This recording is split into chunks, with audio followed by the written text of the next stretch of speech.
নমস্কার, আমি সুইটি গাঙ্গুলি।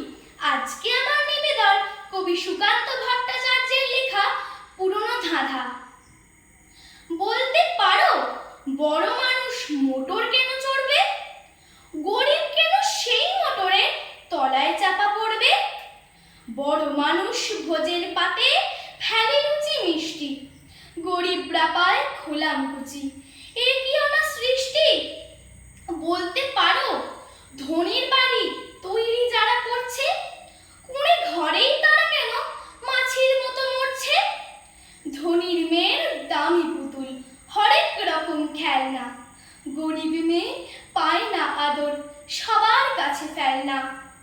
বলতে পারো ধনির মুখে যারা জোগায় খাদ্য, ধনির পায়ের তলায় তারা থাকতে কেন বাধ্য? হিং টিং ছট প্রশ্ন এসব মাথার মধ্যে কামড়ায়, বড় লোকের ঢাক তৈরি গরিব লোকের